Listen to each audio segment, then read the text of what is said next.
नमस्कार दोस्तों, आज मैं आपको शीतला माता की कहानी सुनाने जा रही हूँ, जिसे बासोड़े की कथा के नाम से भी जाना जाता है।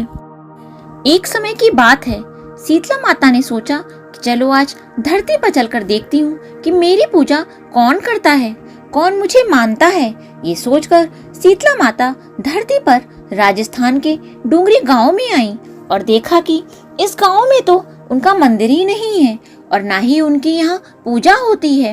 माता शीतला गांव की गलियों में घूम रही थी। तभी एक मकान के ऊपर से किसी ने चावल का उबलता हुआ मांड नीचे फेंका।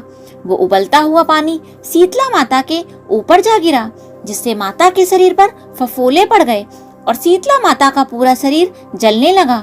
वो गांव में इधर उधर भागकर चिल्लाने लगी, अरे मैं जल गई, मेरा शरीर जल रहा है, कोई मेरी मदद करो। लेकिन उस गांव में किसी ने माता की मदद नहीं करी। अपने घर के बाहर एक कुम्हारन बैठी थी। उसने देखा कि वह बूढ़ी माई बहुत जल गई है, उसके पूरे शरीर में तपन है और पूरे शरीर में फफोले पड़ गए हैं। वो तपन को सहन नहीं कर पा रही है।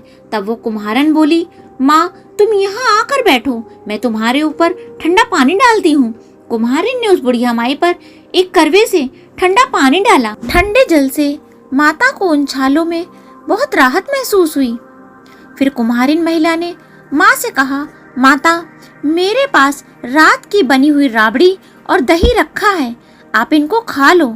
रात के रखे हुए दही और राबड़ी खाकर माता के शरीर को काफी ठंडक मिली। कुम्हारिन ने बुढ़िया माई से कहा, माता आपके बाल बिखरे हैं, लाइए मैं इनको गूंथ देती हूँ। जब कुम्हारिन बुढ़िया माई के बाल बनाने लगी तो बालों के नीचे छुपी हुई तीसरी आंख देखकर डर गई और डर कर भागने लगी। तब माता ने कहा, रुक बेटी, डरो मत, मैं शीतला माता हूँ। मैं धरती पर ये देखने आई थी कि कौन मुझे मानता है, कौन मेरी पूजा करता है। तभी माता ने अपना असली रूप धारण कर लिया। शीतला माता के दर्शन कर कुम्हारिन भाव विभोर हो गई और रोने लगी। तो माता ने कहा, तू क्यों रो रही है? तब कुम्हारिन हाथ जोड़कर बोली, माता मैं बहुत गरीब हूँ, मैं आपको कहाँ बैठाऊं? मेरे घर में ना तो आसन है ना ही चौकी है। शीतला माता प्रसन्न होकर उस कुम्हारिन के घर के बाहर खड़े गधे पर बैठ गईं और एक हाथ में झाड़ू और दूसरे हाथ में डलिया लेकर उस कुम्हारिन के घर की दरिद्रता को बटोरकर उस डलिया में भरकर फेंक दिया और कुम्हारिन से बोली, बेटी मैं तुम्हारी सच्ची भक्ति से प्रसन्न हूँ, अब तुझे जो भी चाहिए मुझसे मांग ले। कुम्हारिन ने हाथ जोड़कर कहा, माता अगर आप मुझे कुछ देना ही चाहती हैं तो आप हमारे गांव में ही निवास करें और जो भी व्यक्ति आपकी श्रद्धा भाव से फाल्गुन मास की अष्टमी पर आपकी पूजा करे और आपको ठंडा खाने का भोग लगाएं, उसके घर की दरिद्रता भी ऐसे ही दूर करें। पूजा करने वाली महिला को अखंड सौभाग्य का आशीर्वाद दें। माता शीतला ने कहा, बेटी जैसा तुमने मांगा है बिल्कुल वैसा ही होगा।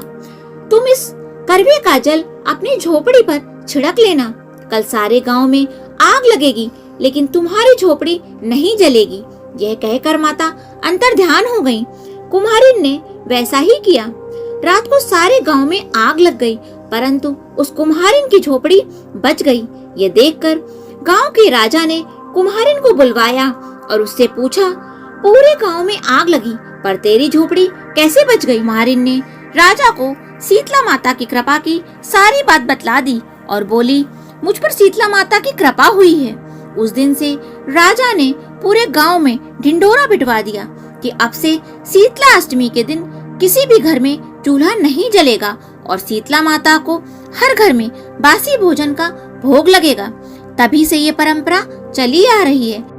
हे शीतला माता, जैसे आपने उस कुम्हारन के घर की दरिद्रता दूर करी वैसे सबकी करना। इस कहानी को कहने वाले, सुनने वाले और हुंकारा भरने वाले पर भी अपना आशीर्वाद बनाए रखना। बोलो शीतला माता की जय।